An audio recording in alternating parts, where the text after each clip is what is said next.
Hello, and welcome to The Rational Live. I am your host, David Dole. It's been a few weeks since I have done a live stream, but I'm here now. I prepped the show in time. Look at this, 4 o'clock as I planned. Incredible that I'm here at the right time, but I am. So I have several stories today. Hopefully, mostly a fun show. The first story, a little depressing, but at the same time, the news is actually good. But apart from that, lots of kind of good news today, surprisingly. And then the wrap up at the end with some stories that I did not get to this week. But before anything, of course, if you want to support the show, therationalnational.com/join. That's the Patreon page. Links are below the video in the description box. You can also support on PayPal. Send super chats in. Actually, I saw one super chat that I'll get to in a second, so I'll answer those throughout the stream as well. But yeah, before I get to this first super chat, let me give you a little preview of today. So the story I'll get to in a second here. I'll wait till I get to it so you'll see it. The one after that, Sinema, Kirsten Sinema lying to a reporter's face. This is a fun story as I'll just completely tear apart Sinema's lies in this interview. Also, Canada bans conversion therapy. So that's an interesting story. And also the wrap up with several things I missed this week, including some new something new with Amazon and Tucker Carlson and an anti-vax televangelist, some other stuff. So we'll get to all of that later. But first, I saw a super chat. So let me grab that. Here we go. Dieter McBusiness says, can we all agree to move on from nut job Jimmy D? Oh, I've moved on. Yes, I think we can all agree to do that. Thank you. Thank you, Dieter, for your super chat. All right, this first story. As I said, it's kind of serious, but it's not really terrible news necessarily.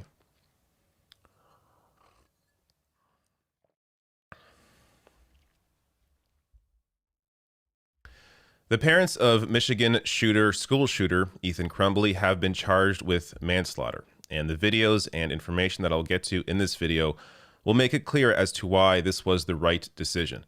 So before I get to the parents specifically, let me just remind you what Ethan Crumbley has been charged with. So this from NBC News. Ethan Crumbley has been charged as an adult with 4 counts of first-degree murder, 1 count of terrorism causing death, 7 counts of assault with intent to murder, and 12 counts of possession of a firearm in the commission of a felony. Now, let's get to the parents. So this is something that doesn't normally happen, but you're going to see this is a very unique case. So Jennifer and James Crumbley were charged with 4 counts of involuntary manslaughter. James Crumbley purchased the weapon for his son days before the shooting, according to the sheriff. Under Michigan law, an involuntary manslaughter charge can be pursued if prosecutors believe someone contributed to a situation where harm or death was high. If convicted, they could face up to 15 years in prison. The Crumbleys have not cooperated with authorities, nor have they given their son permission to talk with investigators, as is required for minors in Michigan, Oakland County Sheriff Michael Bouchard said. Quote, there is no conversion occurring between us. Conversation occurring between us, the suspect or the parents, Bouchard told NBC News Now Thursday. All right, let me get to a little more on this. So this is the prosecutor here discussing some of the details around why she decided to put these charges forward. Let's begin with this first clip. On November 21st, 21, a teacher at the Oxford High School observed Ethan Crumbley searching ammunition on his cell phone during class and reported the same to school officials. Jennifer Crumbley was contacted via voicemail by school personnel regarding that son's inappropriate internet search. School personnel indicate they followed that voicemail up with an email but received no response from either parent. Thereafter, Jennifer Crumbley exchanged text messages about the incident with her son on that day, stating, quote, LOL, I'm not mad at you. You have to learn not to get caught, end quote. Just completely insane. This kid was caught searching for ammunition. His mom found out. And instead of getting angry about it or being worried about it, she just laughed about it and said, you have to not get caught. It gets into the mindset of these parents. And of course, as we'll get to later, they're obviously Trump supporters. I mean, what else is there to say there? That's not all that surprising. But let's get to the next clip here. Actually, before I get to the next clip, Mehdi Hassan here tweeted out some more information about this. So saying the mother of the accused Michigan school shooter wrote an open letter to Trump in 2016. Quote, as a female and a realtor, thank you for allowing my right to bear arms. So that's a report in the New York Daily News. Going on to say here, her open letter to Trump was signed, quote, a hard-working, middle-class, law-abiding citizen who is sick of getting effed in the A and would rather be grabbed by the P. There you go. Gives you the mindset of these parents. Can you imagine being raised in that situation? This is what happens. So let's get to the next clip here with some more information. On November 30th, 21, the morning of the shooting, the next day, Ethan Crumbley's teacher came upon a note on Ethan's desk, which alarmed her to the point that she took a picture of it on her cell phone. The note contained the following: a drawing of a semi-automatic handgun pointing at the words, quote, the thoughts won't stop, help me, end quote. In another section of the note was a drawing of a bullet with the following words above that bullet, quote, blood everywhere, end quote. Between the drawing of the gun and the bullet is a drawing of a person who appears to have been shot twice and bleeding. Below that figure is a drawing of a laughing emoji. Further down the drawing are the words, quote, my life is useless, end quote. And to the right of that are the words, quote, the world is dead, end quote. As a result, James and Jennifer Crumbley were immediately summoned to the school. A school counselor came to the classroom and removed the shooter and brought him to the office with his backpack. Counselor obtained the drawing, but the shooter had already altered it. The drawings of the gun and the bloody figure were scratched out along with the words, help me, and my life is useless. The world is dead, and blood everywhere. Those were all altered by him. At the meeting, James and Jennifer Crumbley were shown the drawing and were advised that they were required to get their son into counseling within 48 hours. Both James and Jennifer Crumbley failed to ask their son if he had his gun with him or where his gun was located, and failed to inspect his backpack for the presence of the gun, which he had with him. James and Jennifer Crumbley resisted the idea of them leaving the school at that time, of their son leaving the school at that time. Instead, James and Jennifer Crumbley left the high school without their son. He was returned to the classroom. And then, of course, later on, he went on to commit what he did. These parents clearly did not care at all. This wasn't only about being absentee, parents, or, they were too busy, they're working. It wasn't about that. Here, they're almost actively encouraging him. Through his obvious cries for help, his access to a weapon, the searching for ammunition, and the mom laughing about it, all of these signs clearly pointed to it, and the next clip will become even more clear. All these signs pointed to someone that they knew that their child was dangerous and did nothing about it. So more on that in this next clip. When the news of the active shooter at Oxford High School had been made public, Jennifer Crumbley texted to her son at 1:22 p.m., quote, Ethan, don't do it, end quote. At 1:37 p.m., James Crumbley called 911, reporting that a gun was missing from his house and he believed his son may be the shooter. Further investigation revealed that the 6-hour 9mm handgun purchased by James Crumbley was stored unlocked in a drawer in James and Jennifer's bedroom. The gun recovered from the shooter at the school after the shooting was the same gun that was purchased by his father, James Crumbley, on November 26, 2021, in the presence of his son.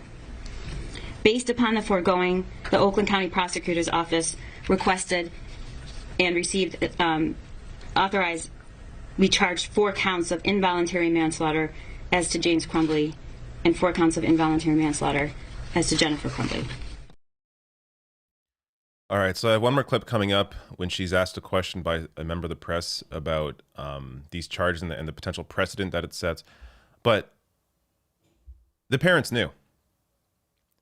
I mean, for the mom to text him this as she's learning about this shooting, she had to have known it was her son. I mean, she obviously did. That's why she texted him what she texted.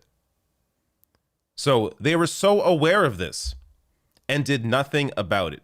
And not only did nothing about it, they enabled him with that purchase of the weapon and keeping it in a place where it was easily accessible to their son.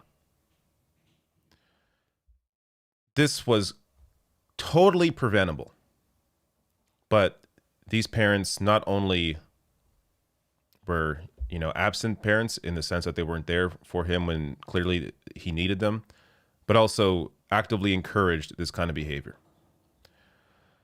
Last clip here where she is answering a question from the press. You said, we need to do better. There needs to be change to prevent tragedies like this.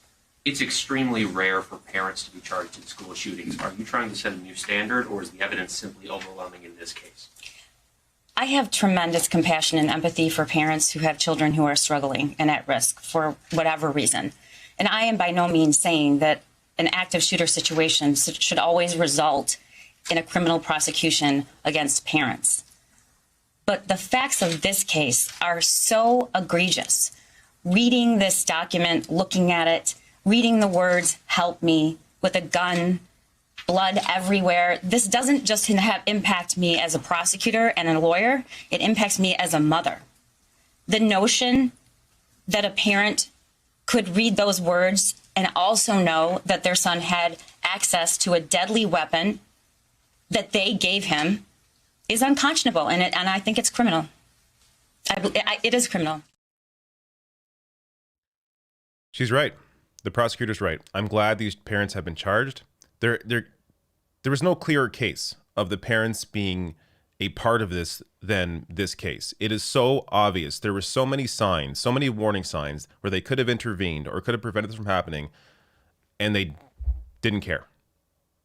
Yet they actively knew that when that shooting happened, that it was their son. Just absolutely devastating, knowing how preventable this was.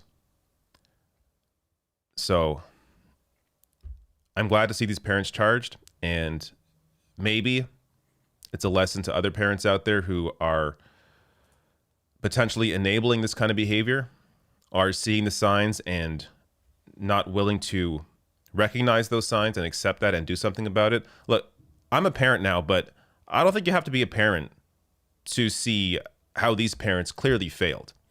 This wasn't simply a situation where these parents are, in a hard life where they're working, 3 jobs, they're really busy, and their son went out and did this. No, this is a very unique situation where they actively enabled this behavior. It's obvious that they had to be charged, and I'm glad they were. All right. The rest of the show hopefully isn't that heavy. So next up, Kirsten Sinema. Before I get to that, I got some super chats here. Let me grab those. From, let's see where we are. Law Gnomes. It's cutting off these chats. There we go. Law Gnome says, what do you think of the hidden dislike numbers? People being less troll-like. Also, Halo stream win?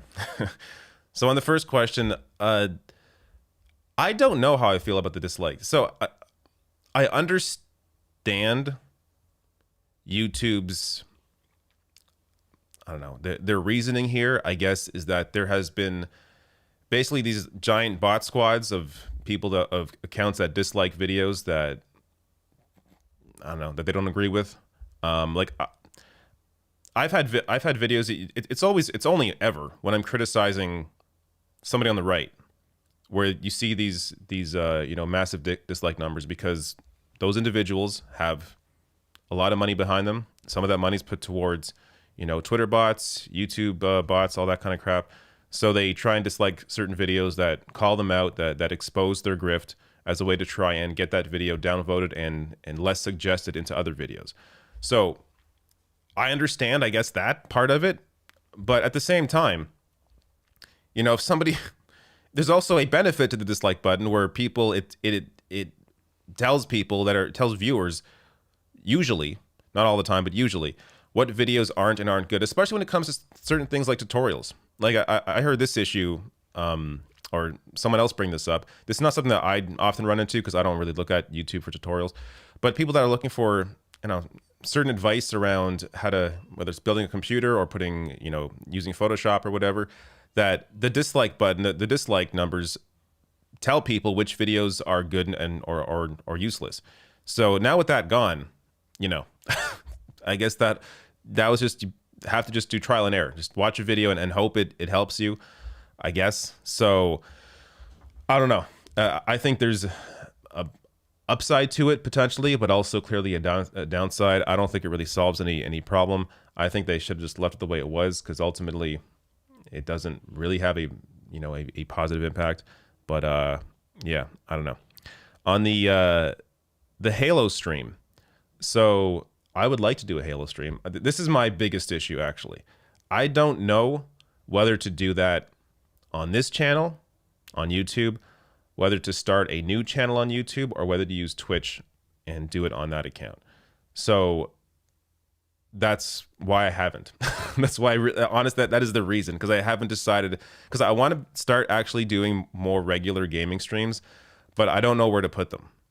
The worry is if I put them on here in this channel, that it may, hurt my numbers for people that view this channel as a political, information channel. If I start doing Halo streams, it may turn people off. If I start a new channel, there's no audience there, so I have to, start from scratch, building a new audience on a new channel. And on Twitch, I just don't like Twitch. Twitch, they're even worse than YouTube when it comes to creator support. I discussed this before, but they randomly took away my what's it called?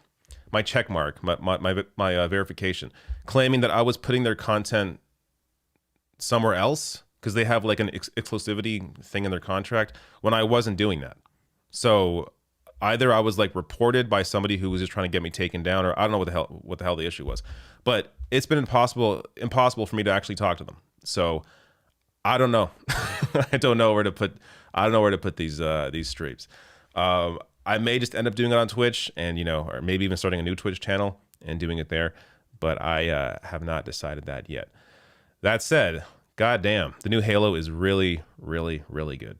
One of the only shooters I'm actually competent at. So part of the reason why I enjoy it so much. And so yeah, I would like to do some streams for sure. All right. Rhino Wiki says, do you see anything short of gutting Roe v. Wade and others like it bring any serious conversation on SCOTUS reform? Have a great stream, David. I think that's the only thing. And we appear to be on the cusp of that happening, in terms of Roe v. Wade being gutted. So that may be the only thing that actually gets Senate Democrats to actually take this seriously and, abolish the filibuster and do something about this. But I don't know. I really don't know. I mean, the bigger issue is you have Democrats that are ultimately just Republicans with the Democratic name, and those people are always going to be in the way of some actual progress.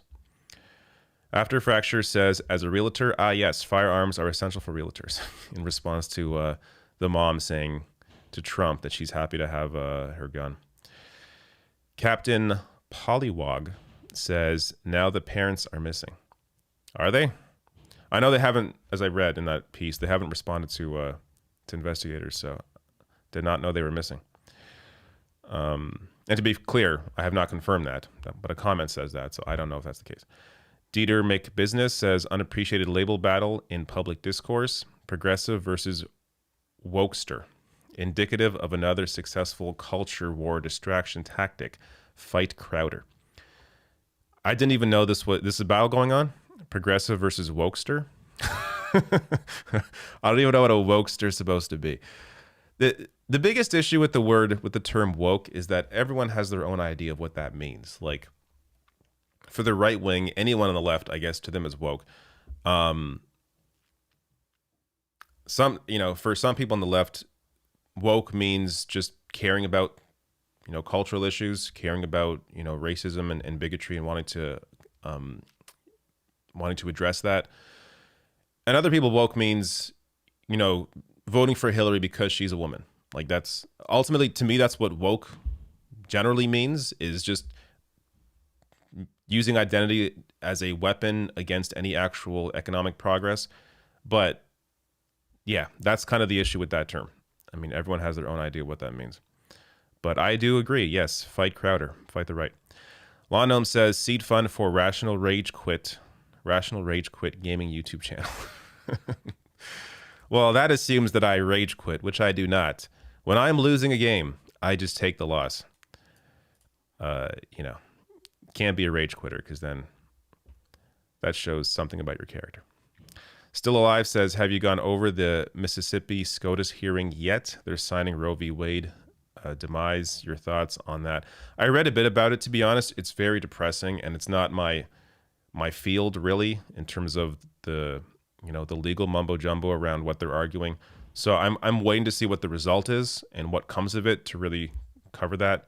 But yeah, I'm gonna wait for that. All right, next story. So let me prep it. There is quite a few links for this next one. 3 clips in this next story. So I will be right back.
All right. There was a lot in this one, or there is a lot in this one. Let me grab some more chats before I get to this story. Donald James says, you had me at, quote, I don't like Twitch. Also strongly considering joining. Been a subscriber since 2018. Thanks for your honest insight. Thank you, Donald. Josh Sauter says, do you happen to watch Linus Tech Tips? That's where I heard the opinion that tutorials benefit a lot from YouTube dislikes. I've watched Linus in the past. Actually, when I worked at AMD, I definitely watched him on a more regular basis. I don't really have a need to watch. I don't own a PC anymore. Like, I'm just pure Mac. So I don't really have a need to watch a channel like that anymore. But Linus is good at what he does, and he's been doing that stuff for a long time. Kat says, I like the Vosh stream. Politics first, then gaming. It gives people like me a chance to hear the politics, then log off when gaming starts. Great work.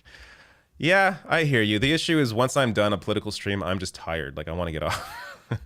Like, I'm not, a Twitch streamer by nature, so I'm not online for, like 4 or 5 hours at a time. I have a child. I physically can't do that, even if I wanted to do that. So it doesn't really make sense for me to have that kind of format. But yeah, no, I know a lot of people do that. That's Not Funny is a new member. Welcome to the channel. Thank you. All right. This story I adore because it really, God, cinema is so goddamn phony. And this is just a great breakdown of how phony she is. Democratic Senator Kirsten Sinema sat down for a crap-filled interview with CNN. So I have a couple clips from this interview and a flashback clip from 2018, and you'll see why I'll be showing you that. But first, let's get to this clip where she's asked about criticisms from progressives. You've been criticized from progressives who say you're standing in the way of what we've been campaigning on for years, whether that's repealing the 2017 tax cuts, whether that is changing voting rights laws. What do you say to progressives back home who are disappointed in the job that you're doing here? Well, I'm serving in the exact way that I've campaigned on over the last near decade that I've served in Washington, D.C. And when I ran for the United States Senate in 2018, I told the folks of Arizona what I would do. That I would come to the Senate, try to find bipartisan solutions, be an independent voice for Arizona, and always put everyday people in Arizona first. I would say that's exactly what I'm doing. I would never promise something to the American people that I can't deliver. And I think it's not responsible for elected leaders to. Goddamn. All right, I cut it off quick, but whatever. You'll see it later. So this is, you know what? No, I'm gonna play it again. Just for editing purposes, for my editing later. I'll play the clip one more time. You've been criticized from progressives who say you're standing in the way of what we've been campaigning on for years, whether that's repealing the 2017 tax cuts, whether that is changing voting rights laws. What do you say to progressives back home who are disappointed in the job that you're doing here? Well, I'm serving in the exact way that I've campaigned on over the last near decade that I've served in Washington, D.C. And when I ran for the United States Senate in 2018, I told the folks of Arizona what I would do. That I would come to the Senate, try to find bipartisan solutions, be an independent voice for Arizona, and always put everyday people in Arizona first. I would say that's exactly what I'm doing. I would never promise something to the American people that I can't deliver. And I think it's not responsible for elected leaders to do that. All right. So, quote, she's serving the exact way she campaigned. Quote, I would never promise something that I can't deliver. Now, before I get to tearing this apart, no, the reporter there did not come back with some information showing, hey, you said this back in 2017 and 2014 and 2018, as I'll show you. Nope, nothing, no follow-up. Just allowed her to spout this bullshit. You know, it's disappointing, but not surprising. It is incredible to me how horrible these reporters are at their job. But that's why I'm here, right? So let's get to it. Again, she said she would never promise something that she can't deliver, serving the exact way that she campaigned. All right, let's see. Here is Sinema back in 2014. A full-time minimum wage earner makes less than $16K a year. This one's a no-brainer. Tell Congress to raise the wage. Raise the wage, she says. Yet this year, Sinema gave a literal thumbs down to the $15 an hour minimum wage amendment. Let's go to another one. This one is from 2017. Sinema here, proud to be endorsed by Stop Big Money for our work to fix the broken political system and get the vast sums of special interest money out of politics. Sinema wants to get that money out of politics. Well, let's fast forward to this year. Kirsten Sinema's corporate lobby's $1 million woman. She's raked in cash from the Chamber of Commerce, Business Roundtable, and others trying to gut the reconciliation bill. Connect the dots. How about another one? Sinema on wanting to lower prescription drug prices. So this one is an ad from 2018. Check this out. If I have the clip, hold up. Here it is. Check this out. Growing up, our family struggled to make ends meet, and we didn't have health insurance. No child should go without a doctor, and no family should be bankrupted by medical bills. We need to make healthcare more affordable, with access to the lowest cost prescriptions, and fix what's broken in the system, not go back to when Arizonans had no say about their health coverage. I'm Kirsten Sinema. I sponsor this message because every American deserves quality, affordable healthcare. Every American deserves quality, affordable healthcare. Sinema, the way she campaigned is exactly how she is working as a politician. That's what she said. She's very honest, except Big Pharma has a powerful new shill, Kirsten Sinema, fighting drug price reform. In the 2020 election cycle, pharmaceutical political action committees suddenly funneled more money to her than they did the whole 6 years she served in the U.S. House. But didn't she say she's serving the exact way she campaigned? She would never promise something that she can't deliver on? The total disingenuousness, just the blatant lies here are incredible, are so glaring, are so obvious, are heavily reported on, that it is incredible to me that there wasn't a single follow-up to this. No mention about any of these things in that interview. They just let her speak. Let her spread her bullshit.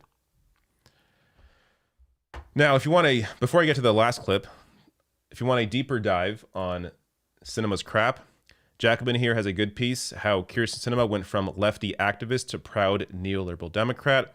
A reminder, Sinema used to be a member of the Green Party. Now she is one of the biggest corporate tools in Washington. But one more clip here. This one is just laugh out loud funny. So later on in this interview, she claims to be a straight shooter. Yet watch what happens right after she says that. Some of your colleagues, some of them progressives, think that you're kind of an enigma, that they're not sure where you stand on any one issue while you're in the middle of a negotiation. Do you think that that's a fair criticism of you? I think I'm very direct, and I am very upfront when I talk to folks about what I believe in, what I can support and what I can't support. So I think there are some people who just don't like what they're hearing, and maybe they use other terms to describe it. But folks in Arizona know that I've always been a straight shooter and always will be. Would you be willing to vote with Democrats to hold up the president's mandates? Well, I'm not going to tell you those things. Always been a straight shooter. And then literally, I didn't edit that. That's how the interview went. Literally right after she's asked a question and won't give an answer. Oh my God. This is why she is so unpopular.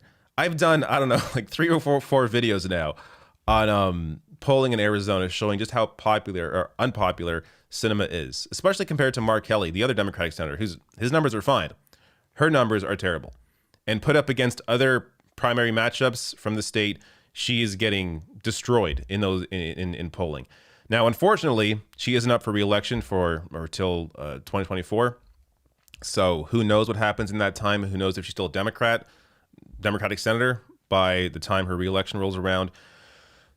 So, it's impossible to know whether or not she'll actually be primaried in a few years. But man, it is so. Look, we know there are a lot of dishonest politicians in Washington. Of course, Republicans, it's a given that they're all full of shit. But seeing just how full of shit Sinema is when she's in a state where she could be a good Democrat, where she was in the past arguing for some of these progressive policies where there is another senator, Democratic senator in the state that is popular who is more to the left than her. And by the way, that guy was a former Republican, and now he's more left than Sinema is. It is just amazing to see how incredibly dishonest she is, yet still the media has no idea how to call her out. All right. That was the fun story. So there's that. Let me grab some more, couple more chats here, or one more chat from Matt W saying parents sure, but mainly an issue with wider society. That's about the story earlier about the parents being charged in their son's shooting. I hear you. Yeah, of course. Yeah, there's a much wider issue when it comes to guns. But I mean, that case I think is clear that the parents should be charged. All right, I'm gonna prep this next one, and then the wrap up, and then I'll grab all your chats. All right, be right back.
All right, this next Canadian story. What up? And then the wrap up.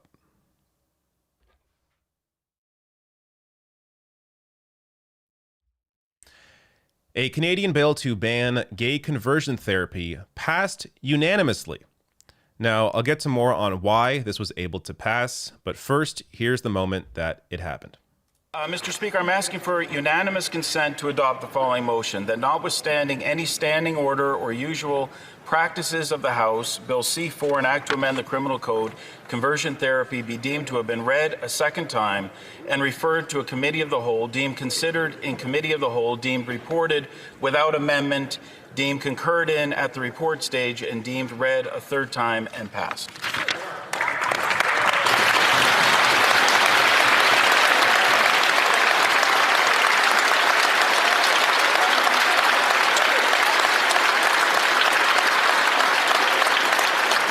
This being a hybrid sitting of the House, for the sake of clarity, I will only ask those who are opposed to the request to express their disagreement. Accordingly, all those opposed to the honourable member moving the motion will please say nay. Agreed. The House has heard the terms of the motion. All those opposed to the motion will please say nay. There being no dissenting voice, I declare the motion carried.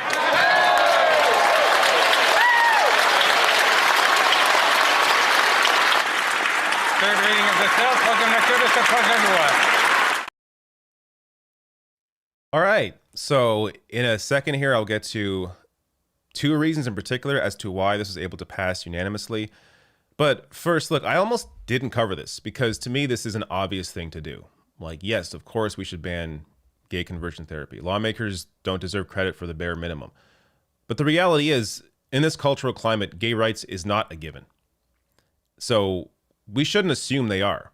And I think, seeing what happened in the US over the past 4 years, we have to keep in mind that certain rights are not just a given. and that we should continue to pursue these rights and ensure that certain things like gay conversion therapy are banned because they are so disgusting and destructive. But you also need to understand why there is no opposition, no real opposition to this. For one, corporations obviously don't care. I mean, they don't want to offend the gay community. Obviously, they employ many members of the LGBTQ community, so they're not going to be opposed to this. But the other reason, and this goes to why it passed unanimously, this from CBC. While Liberal MPs repeatedly thanked leaders in the Conservative caucus for rallying support for the bill, some also acknowledged that another vote on the issue could have been damaging for the Tories. The House's decision to fast-track Bill C-4 means there was no requirement for each MP to record their vote. Conservative leader Erin O'Toole, who has taken a more progressive stance on LGBTQ issues since becoming leader, said earlier Wednesday that he would once again allow his caucus to have a free vote on the bill, even though 62 Conservative MPs voted against a previous version of the bill. So this is the main reason right here. There was no requirement for each MP to record their vote because it was passed unanimously. So because they aren't, the ones that are against it aren't necessarily on the record as being against it, this worked out for them perfectly. So whatever, I'm glad it passed, but because this process exists is, I think, really the only reason it was able to pass unanimously. That said, I don't want to be too negative in this story. It's a great thing that this happened. It was almost weird to see, Parliament there, applauding each other, shaking hands, all of them in unison on this. That very rarely happens, and if it's going to happen, it's only really going to happen on a cultural issue like this. That said, this is still very important, and it was great to see that this ban passed. All right. Wrap up is next. There is a chat here from Riaz Guerra saying, in the future, we shall strap all our politicians to a polygraph machine before we ask them what their policy positions are. I mean, polygraphs aren't 100%, but I'm not opposed to the idea. I mean, it may discourage some corrupt people from running at least. So sure, why not? All right, gonna prep the wrap up, and to be honest, I really have not looked over these links since I collected them, so it'll be even a surprise for me. So I will prep this and be right back.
All right, I'm back. I'm back.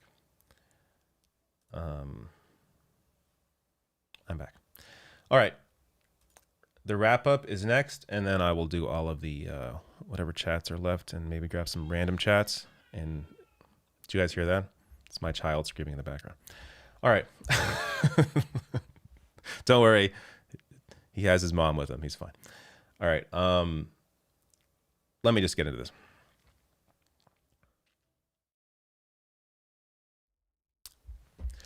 It is time once again for the weekly wrap up. These are stories that I collect throughout the week that I did not have time to do a full video on, but I want to share them here. Starting with this. I saw this today, actually.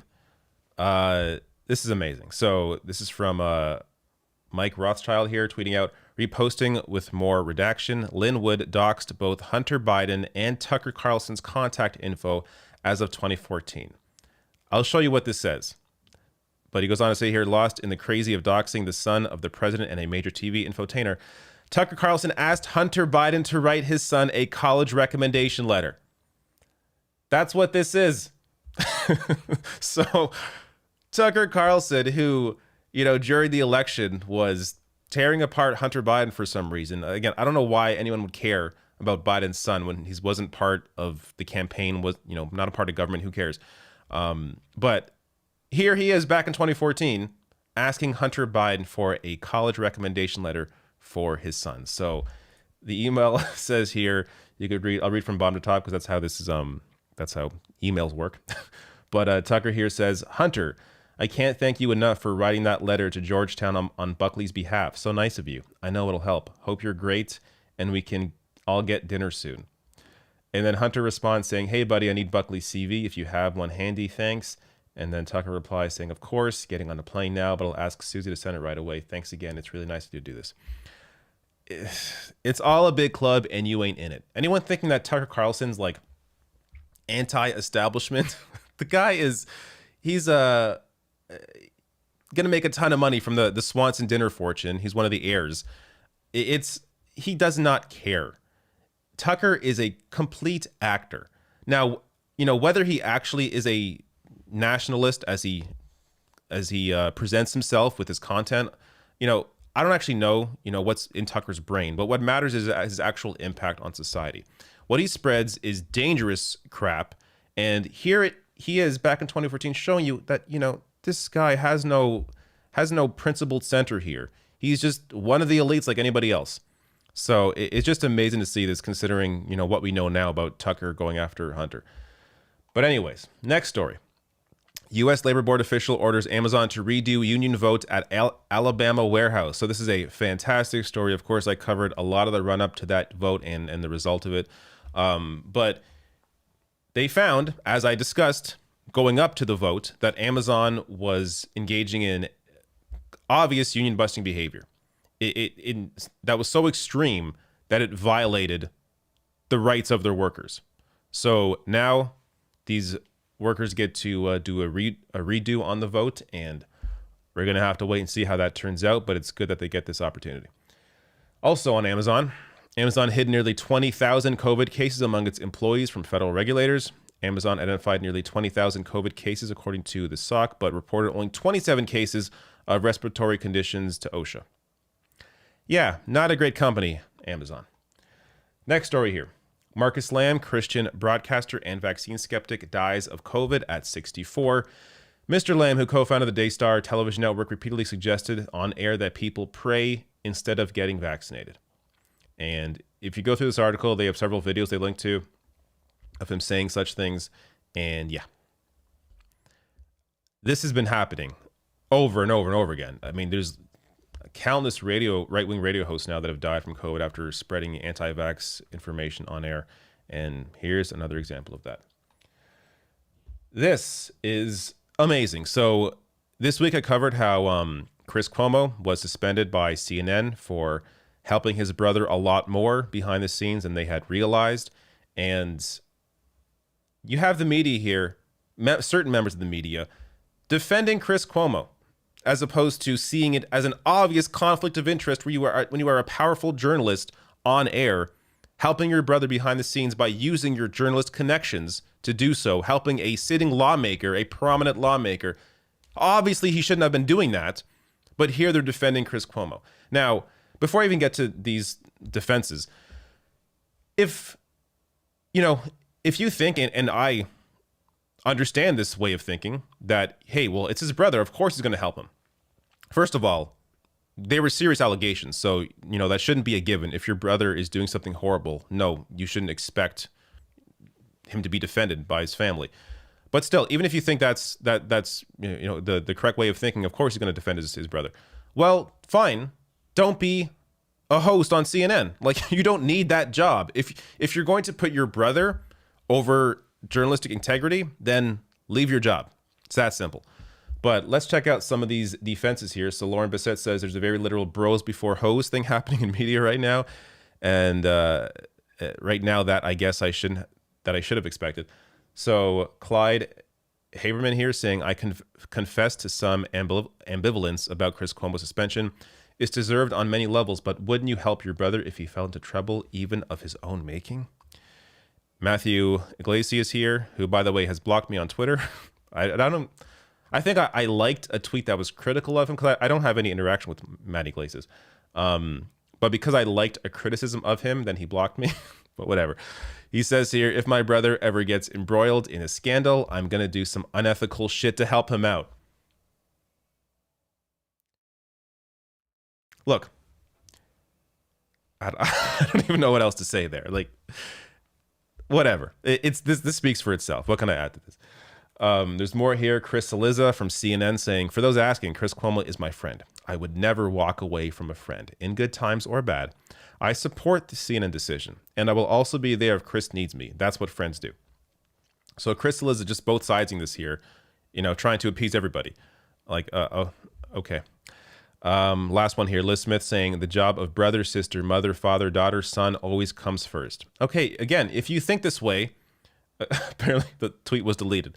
But if you think this way, fine, leave your job. Like, you can't pretend to be a voice for the public. Now, to be fair, yes, we understand. Cuomo isn't the only problem here when it comes to CNN. When it comes to all these mainstream outlets, they are often, as I discussed in my video on Chris Cuomo, putting out the perspective, a pro-business, pro-corporation, pro-billionaire perspective without disclosing that, without disclosing the fact that almost all of their guests are, well-connected individuals who are super wealthy, giving this very particular point of view to the world. Yes, that ultimately is the major problem with these mainstream outlets. But that said, this is also a problem that should not be ignored. And if you're going to put your brother, the governor, over being a journalist, then quit your job. That easy. Last thing here, bit of a fun story from Rolling Stone. An Oasis cover band played a gig Friday night. 3 days later, they finally left the building. So the band called Noasis, alongside over 50 patrons and staff, were stranded at a remote pub in Yorkshire, England, after heavy snowfall. And look at this beautiful place, man. So apparently this is one of the, I don't know how to phrase this, but the pub that is at the highest point in all of England. So they had this massive snowstorm, and they were stuck there for 3 days. Now, I share this because I just think it's an interesting conversation that, I wouldn't mind if this happened to me. It's an experience that you're never going to have again. It sounds like a fun time. You're at a bar with 50 people for 3 days. Sure, why not? It looks like they have some rooms there for people to sleep in. So, you know what? Chill there for 3 days, hanging out with a bunch of people, hanging out with an Oasis cover band. I like Oasis. I got no issue there. So this sounds like fun to me. But I just thought that was a fun story to end on. So there you go. That has been the weekly wrap-up. All right. There we go. Do you guys hear my stomach growling throughout that video? Good God. You can tell I'm hungry now. I'm very hungry. But I will get through your chats, and then I will eat, and then I will play Halo. Well, first I'll play with my son. Make sure he goes to bed happy. And then I will play Halo. But here we go. Let me grab some of these chats while I have the live chat up. All right. Where was I? Stacy Fisk says, who's also a member. Thank you, Stacy. I'm so happy that Bessemer will get another chance. Yes, Bessemer, Alabama Union, or organizers, I should say, at Amazon Warehouse will get another chance to unionize. Law Gnome says, if you could make a new / viral yearly wrap up like Spotify does, what would you want it to be? Like, what would I want to be in the stories? I would have to sit and think about that because I don't know. I don't know. So much has happened. It's impossible to know. Radzoso says, great interview with Kyle. That episode was just Kyle and friend. Yes. Yeah, in case you didn't know, I was on Crystal, Kyle, and Friends last week. Last week was Thanksgiving, American Thanksgiving, right? Yeah. Last week, it was just Kyle. Crystal was gone that week. But yeah, it was a great time. It was like an hour-long conversation about a lot of stuff. We debated a bit about Chappelle, though by the end of that conversation, he agrees with me. So maybe I changed his mind. I don't know. Go watch it. But that was a fun talk, and he put a clip of it on his YouTube channel as well. I know the audio is free, but if you want to see the full video podcast version, you have to become a member on their Substack. All right, let me grab some random chats now. Let me bring this in front of me. Actually, maybe over here. There we go. All right. Black Caucus says, I just started playing Super Mario Odyssey today. It was on sale for $40 on the Nintendo Black Friday sale. Fantastic game. Fantastic. I mean, every 3D Mario game is fantastic, but Odyssey was really good. Definitely play that if you have a Switch. By the way, as I've said in the past, if you tag my name, at the Rational National, in your comment, it's easier for me just to pick it out as opposed to scrolling through everything. Steven says, did everyone hear about the Honduras election? Yes, I covered it. I covered the election there. Let me just show you that I covered it this week. I'm not sure if you saw the video or not, the person that commented, but it does appear, people aren't getting these notifications or they're not seeing the videos pop up because I see comments regularly that are like, why didn't you cover this thing? And it's something I covered like a couple days before. So people aren't either, reading or looking at the timeline, or they're not getting notified, or whatever the case. I did cover it this week. Right here. Huge win as Honduras elects Democratic Socialist and first female president. So check out that video and that breakdown. All right. What else here?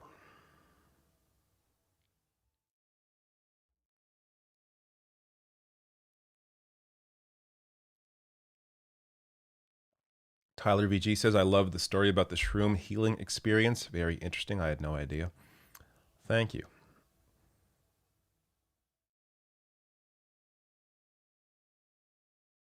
In case you're wondering, yeah, that was from the Crystal Kyle show. Actually, also, since I got everyone here, check out, I was on Andrea's show this week for an hour interview. Let me bring up that one.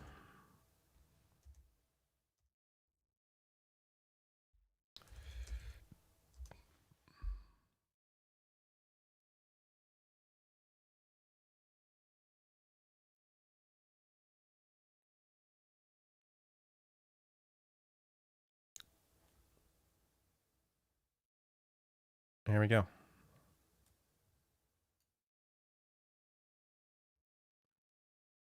Right here. So, Cyber Demon 531. Look her up. Scroll down. It's clipped out a few times, so there's a few clips, or you can watch the full discussion, which I think is this one here. Hour 41 minutes. Check it out. We had a discussion that was not political, which I really enjoyed because every day is politics, so it's good to get a little break from that. We discuss everything. We discuss psychedelics. We discuss nutrition. some other topics. So that was a very enjoyable discussion. Go check out that at Cyber Demon 531. All right.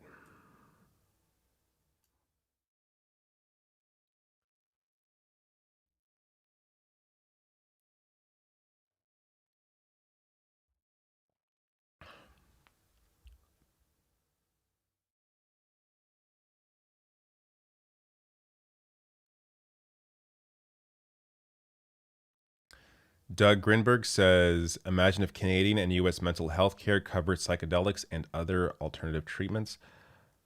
Yeah, I 100% agree. I mean, there's been countless studies now, and of course, anecdotal experience as well, but studies showing you the benefits, especially when it comes to things like anxiety, depression, PTSD.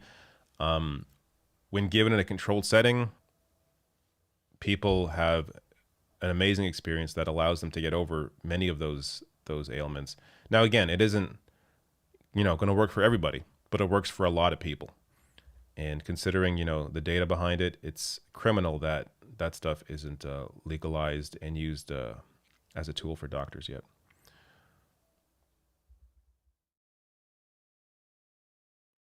Donald James says, do you have a set schedule for your YouTube live streams? So it's supposed to be every Friday, every Friday at 3 p.m. I don't always show up. So, but that's basically come around the channel every Friday around 3 p.m. 4 p.m. now is kind of really what the time ends up being. But 4 p.m. I'm usually live, though the past few weeks have been very busy. But now I think I should be on a more regular base, more consistent with this stuff. Though I will say, when's Christmas? Is that a Friday? So whenever Christmas is, or like Christmas Eve, I'm not going to do a show then. But apart from vacation days, or I should say holidays, I should be here. And if I'm not, I usually put a post on the community tab. So go under community. I'll usually post something on there saying I'm not going to be, or I'll be late or something. But yeah.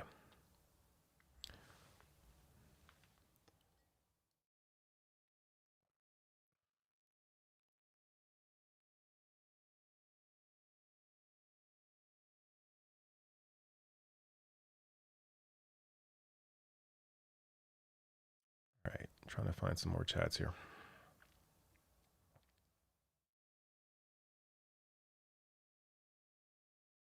Kurt Bressler says, it's not criminal, it's capitalism. Capitalism and the non-free market has prevented research and development in nearly all alternatives, cannabis specifically. I agree with you. And I've discussed that. I discussed that on Andrea's show. And I think I discussed that with Kyle as well. How because these companies, Big Pharma can't necessarily patent nature, that obviously limits their ability to make money off of it. And of course that plays into it. That's a major piece of why it's... But at the same time, all this stuff was criminalized back in 1971. There was I think a UN resolution around it, and that's kind of what led to it being a worldwide ban on psychedelics. And that was primarily led by the fear that was generated around them. So, which you could say maybe that in itself was because of capitalism. But there's a variety of factors. Obviously, the endless propaganda plays a major piece.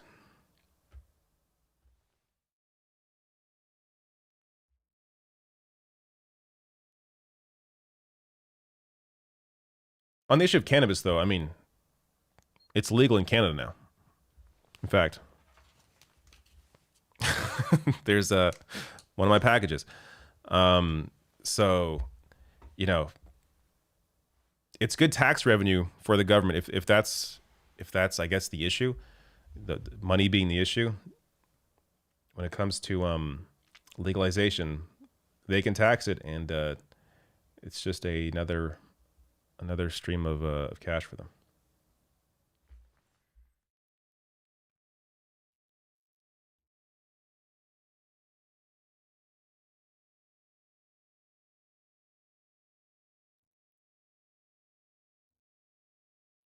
All right, scrolling up.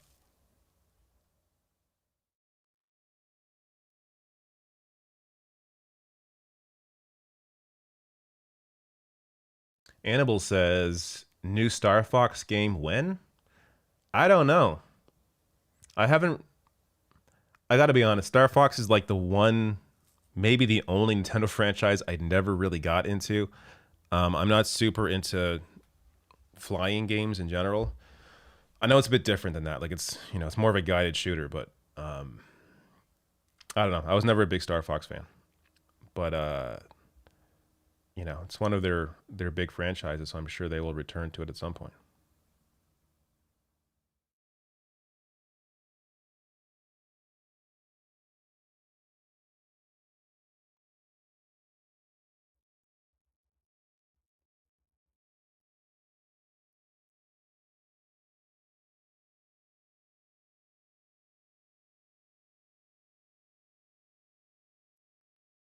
Typical Canadian says predictions on how the money problems with the Green Party in Canada will play out. A temporary situation, or it's going to depend heavily, I think, on who becomes the new leader. So, for the next few months, yeah, there's going to be an issue with the Green Party raising money because they have they have an interim leader right now, but there's no permanent leader. Like, there's no clear idea of what the Green Party is going to be yet. But I don't know. I'm hoping Dimitri Lascaris jumps back in the race. I have a feeling he will. He came in second last time. It was close. He's the best candidate.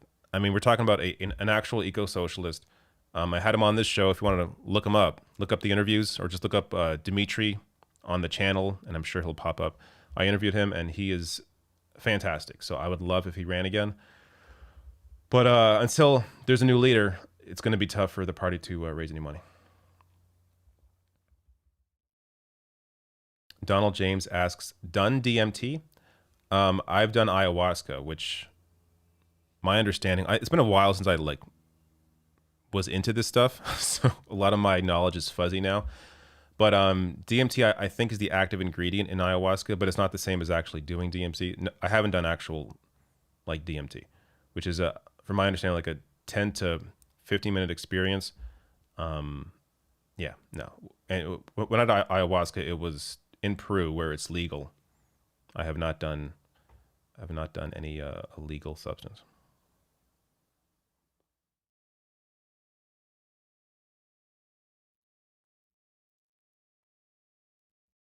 That's not funny, says David. Are you still upset with the NDP?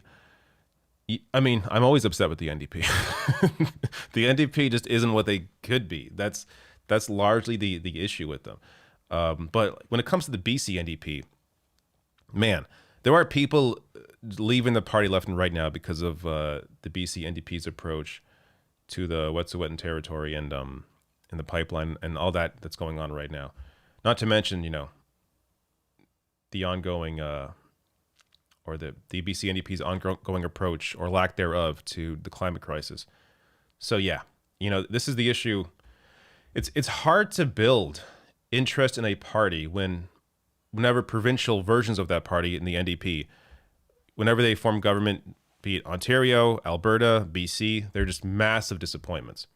So, I know that is separate from the federal party, but how can you, hope to build any kind of trust when there is that disconnect? Whenever they get into power, they're just massive disappointments. It's definitely a major issue. And yeah, I mean, the NDP at this point, you could argue, they're still largely a neoliberal party. That said, of the three major options, they're obviously the better option, but it's still disappointing how they've been.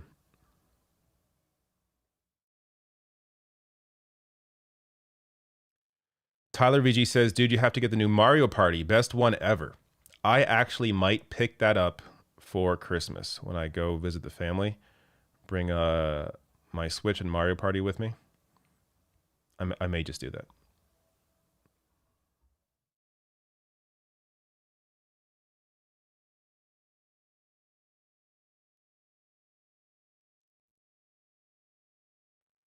All right, probably getting off shortly.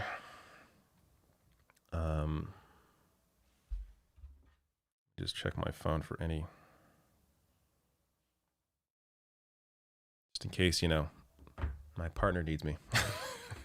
So we do have an active child. But I'll stay on for like 5 more minutes and then jump off.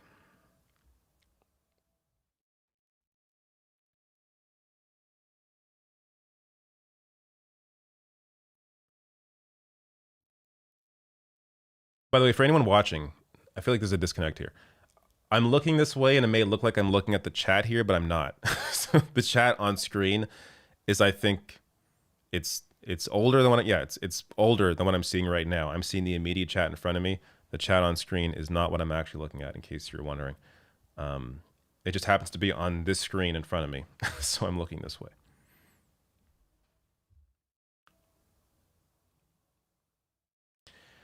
Romensky says, can you do a backflip on a trampoline? I have not tried, and if I tried, I would likely break my neck. So no, I would say no. Fanders sends a late super chat in. Thank you. Thank you, Fanders.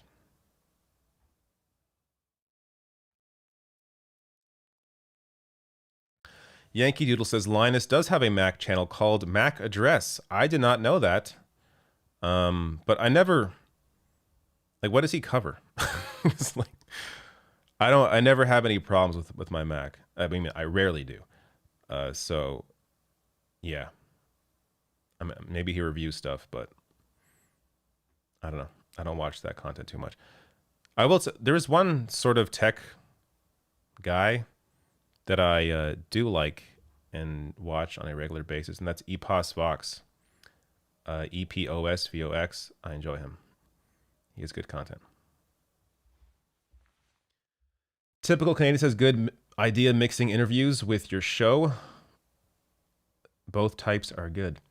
Yeah, I want to start doing actually more interviews. I have another one I'm doing next week on actually a Canadian story about corporate influence in Canadian media. There's a new investigative report out that I'm going to talk to the author of, and that should be interesting.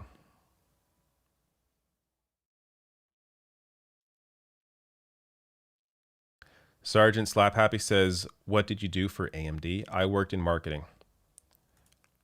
And, you know, for the first while I enjoyed it, but it got to the point where I was just, it wasn't for me.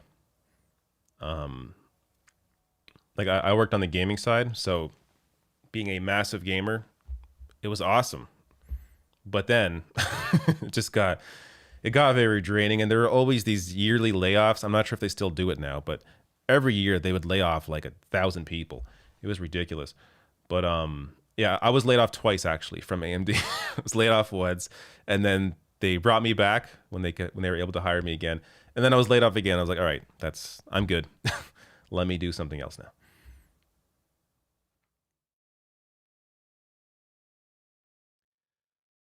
David says, I mean, Riaz Guerrera says, David, are you interested in the Mass Effect TV series being discussed? I didn't know there was one being discussed, but I enjoy sci-fi, so I'm down for it. Speaking of which, this is not sci-fi, but so I watched recently both Fast 9, the 9th Fast and Furious movie, or F9, whatever it's called, Fast and Furious 9, and the new James Bond movie. Both fantastic. I mean, James Bond, the Bond movie is obviously, you know, better, but I enjoy the occasional popcorn flick, and Fast 9 was thoroughly enjoyable, if not, you know, crazy ridiculous, but but still, I enjoyed both those movies. Very very good. Check them out.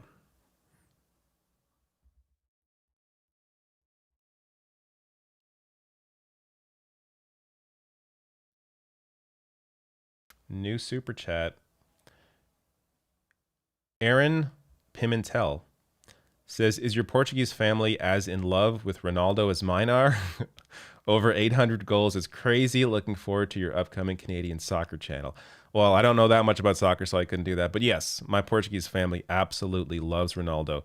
Of course, obviously. But, you know, that's what being Portuguese is. You like soccer and you like seafood.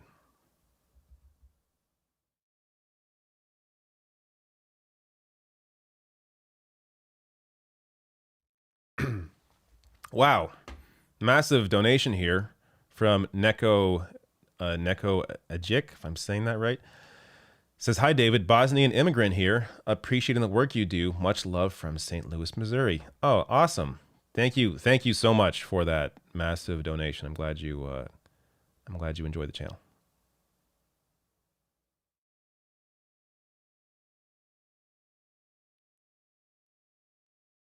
yes, Fanders, they've made 9 Fast and Furious films. Actually, if I'm this, hopefully this isn't a spoiler of Fast 9, but there's a character that maybe it is a spoiler. Maybe I can't.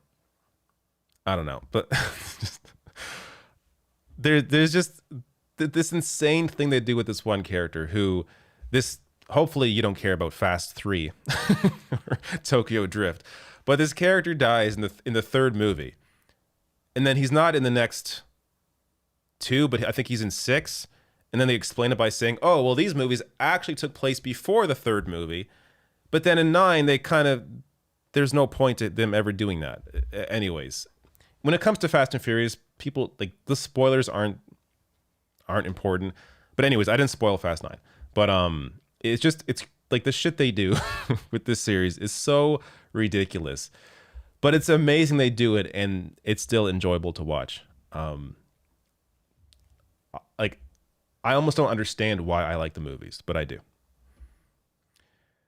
Fred says, hi, David, fan of your work here from New Zealand. Keep up the fight. Well, thank you.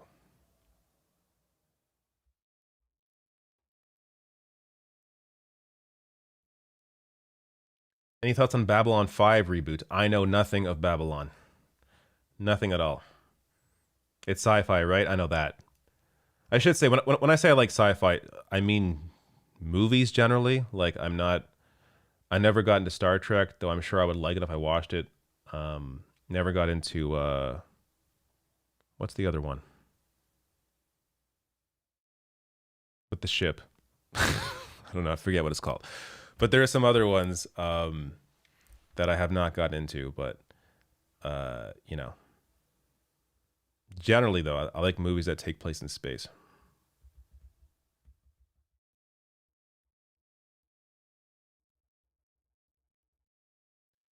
What'd you think of Dune? I have not seen Dune yet, and I want to see it. Is it streaming anywhere? If it's streaming somewhere, I'll watch it. I'm not going to go to a movie theater, but I will watch it at home for sure. Paul Wood says, hey, David, would you ever consider running for political office again? Maybe in like 30 years. But like maybe in like retirement when I'm like Bernie Sanders age. But not anytime soon, no.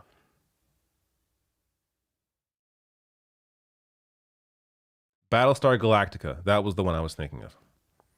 I have not watched that either, but I hear it's good. New super chat.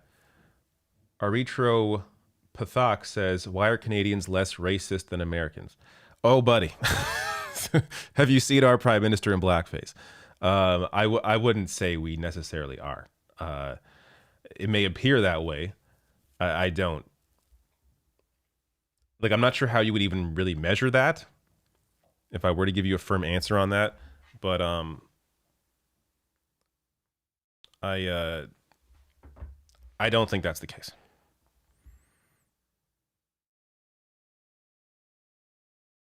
I mean, maybe when it comes to like lawmakers, even though I mentioned Trudeau and blackface here, like in terms of the way they campaign, then yeah, I guess there's less overt racism in their campaigning for sure.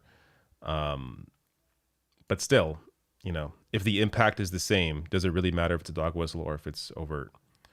I mean, in some ways it does because of the cultural impact and how it allows people to you know, or gives people the idea that they can now say certain things that they couldn't before.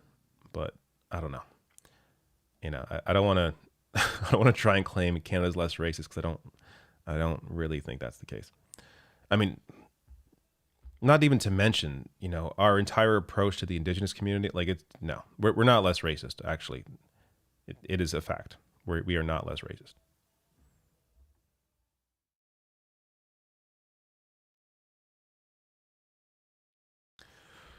All right.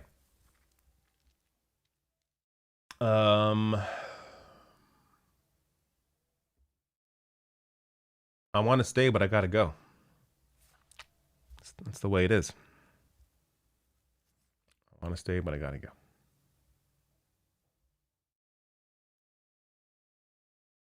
So, I'm just thinking if there's like one last chat I can grab before I go. Here we go. I'll just grab this one. New Matrix reboot is coming. Yes, actually. Well, it's not really a reboot, right? It's like it's a sequel, is my understanding. Which reminds me, I have only ever watched the first Matrix. I should go back and watch 2 and 3. Maybe I should do that this weekend. I want to make sure I'm caught up before the new one comes out. But there we go. Yep, baby's calling me. I gotta go. But thank you all for showing up. This was fun. It was good. Maybe I should take a break more often. Like taking 3 weeks off made me look forward to this more than I normally do. Just because this, these live shows are a lot of work in terms of prepping, the research behind the scenes, like prepping like a bunch of stories in one day before I shoot is a lot of work, but I enjoy this. All right.